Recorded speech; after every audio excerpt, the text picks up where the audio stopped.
friend, singer-songwriter, Lyal Strickland. And that's farmer, friend, and jack of all trades, Chris Horn. And we're those Tastebud guys.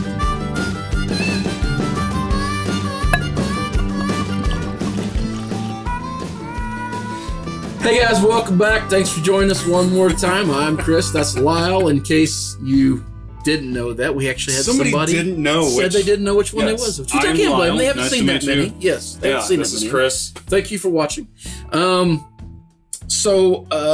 Like, subscribe, follow us on Instagram, Facebook, Twitter, not Tastebook, Snapchat, yeah, and I think that's it. YouTube, yeah, YouTube. This thing that you're probably watching us now. Yeah, make sure you subscribe, hit the little button down below over here somewhere. And also, that way you get all the notifications. Also, Patreon, which we're trying to push right now because we need help keeping these shelves stocked, and we want to do some traveling, right? We want to do maybe some we'd like to. We want to call it a tour, but what it really is a night of drinking with you.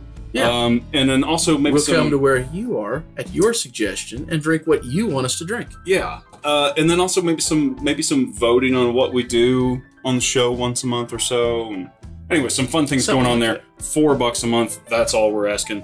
It's just a tiny, tiny, tiny little bit. Just buy us a beer. That's all we're asking. One beer a month. So speaking of supporters, our regular supporter here as of late is our friend Jared, and he has brought us another bottle of Sonoma, which is the third time we're going to do this on the show. But you know what? I don't care. I've loved the last two. You know what would have been looking forward to this one. This is a loaner bottle, and I think it would have been nice if Jared would have brought all three of these down at once. Yeah, let us pick I think if you would leave them here, and then we would be able to keep testing every time you bring another bottle. We could test them all in a row. We could probably trade out bottles for keys, right? At some point. Yeah, I think so. Yeah. Private lockers. Yeah. No, we have done. We did the Sonoma Cherry Wood Rye. We did the Double Rye, and we're working with their bourbon right now, which is a bourbon. We had a discussion about this earlier. But the mash bill is weird. The mash bill is super high on corn. It is a 70% corn. Yes. From California and the Midwest. Yes, and a 25% wheat. Which is from California and Canada. And 5% malted barley. Which is from Wyoming. Yeah, and so our experience with corn whiskeys, or at least whiskeys that are this high in corn, the sweet is just off the charts. Which the Cherry Wood Rye was pretty sweet as well. But it was really bright. It was. I have high hopes for this. Hey, what was the corn bill on Harbinger? Do you remember? It was a pretty high corn bill, wasn't it? I don't think so. That's a harsh whiskey. I don't know if they say. Maybe they say. I don't know what the mash bill was. This is a commemorative bottle. You got 3 out of 20 of the commemorative bottles. Ooh, we'll have to hang on to that. This bottle was purchased. All right. So, how sweet? We're doing a different whiskey. Oh my. Okay. Wait, this whiskey.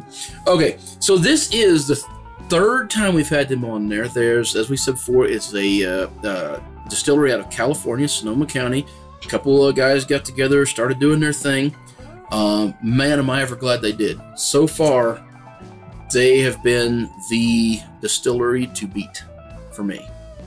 Well, in terms of boutique. Well, yeah. Now I'm talking about fairly specific, but yes, everything I've had, very glad I had. Which, I guess, Iron Root's the same way. I meant to talk about the nose. Oh, I'm sorry, what was the nose, Lyle? It was good. It was good. Actually, the nose is very straightforward. There's not a lot going on there. It's sweet. It is, but there's a stickiness to it. I go right back to the Rocktown in the Muskogee mash. Kind of, it's a very sweet whiskey, but they do it right. It's not overly sticky.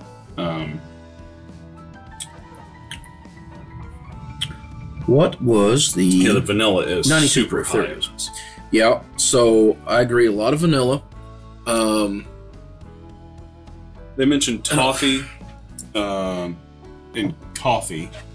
I believe in the nose too. I smell a lot of that grain. Or was that the last one? A lot of the...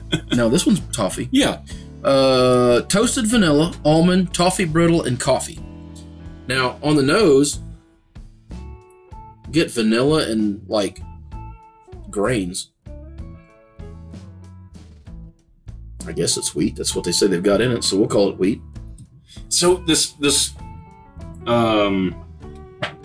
comeuppance of wheat and whiskey has been just hitting me right and left. We had the Weller's that was a wheated whiskey. It adds a bright finish to it that I'm not keen to right off the bat, but kind of grows like, on you. This one might be a little bit like that too. Yeah. But here's the thing. Would you say that was a bourbon if you hadn't read it? No. I would say either. That is a whiskey. Jared, does it taste like a bourbon to you?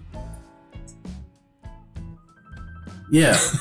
See, it doesn't taste like a bourbon. It doesn't have that bourbon, slap you around bourbon feel to it. There's something else going on there that is more akin to rye-esque. Yeah. There's a little bit of char there. Char's in there, but and I like it. Overpowering. So is this because it's such a high corn bill where we're getting the sweetness, I assume? It's got to be, right? I mean, but then the wheat's got to be making it taste that barley, grainy taste. And then it's not that high of a barley, I assume. How much barley is normally in a whiskey? Do we know what this runs a barrel? Or not barrel? Barrel? Barrel, I'm going to say thousands. We might just buy a barrel. 50? Okay, about 50. I think... It's good. It is good. The Rocktown also ran about 50, right? Which is local to our area.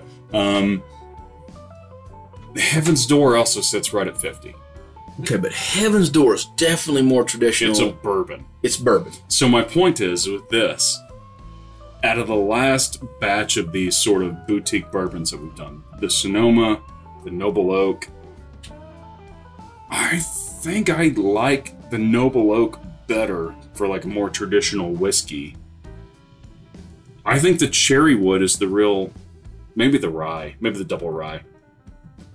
They were both really good. This is good. I think I like the other ones a smidge better, but this is pretty damn good. Okay, I mean, if you're comparing those three in order, I will agree with you. But again, I go back to the uniqueness of what this one is. Yeah. And if we're going to like slap different bourbons up on my shelf, then I'm going to have something that tastes different. I don't want, I still think three of the same bourbons. But I still think I would go to the Cherrywood or the double rye. And when you're faced at the liquor store with 3 bottles of Sonoma at roughly the same price point, which one are you going to choose? All 3 of them. I liked the way their labels. I liked the way their labels look, and I liked the way they look great on the shelf, and I liked the way every one of them tastes, and every one of them's unique, and I'll buy the whole set. He wants the trophy. And Jared said that there's a smoked rye that he thinks he's got, and so we're probably going to have 4 of them on here if we can get him to get it out of a shelf. I would take another chapter of this. Yeah. I'm game on them. I do. Maybe I'm a little bit more fanboying on than you are, but I'm really enjoying them. This flavor profile is a cross section of what you and I both like, because you really dug the Rocktown, and I struggled to kind of get around to. This is drier though. This don't have all the big bushiness of the Rocktown. Which is where I meet. So like, this is but it don't have all the heat that you like either. No, but it has enough heat. I think this is a great middle-of-the-road whiskey. It hits a lot of points for a lot of people. So would you say it's more like this one? No. That one's just damn good. Yeah, but so whereas I like the graininess that this one brought, I didn't like the heat that this one had, even though you liked it a little better. So this becomes a happy medium for us. In hot, is that how this one? In hot whiskeys. In terms of nice sweet ish whiskey. There's a honey. Yeah. After you stop drinking for a minute, it tastes like honey. Yeah. Off the back end of the I think this is a crowd favorite. I don't know that this would be at the very, very, very top of anyone's list, but this is a wonderful, like, Swiss Army knife in your cabin. Yeah, that's what I think. I think making mixed drinks with this one might be really good. Yes, that would be quite tasty. All right, well, until next time. Whether it be the California distillery you visited 3 times now, the food you're eating, the clothes you're wearing for the 3rd episode in a row. I didn't mean to step on you. Don't step on me. people you're meeting, Grab a buddy. try something new.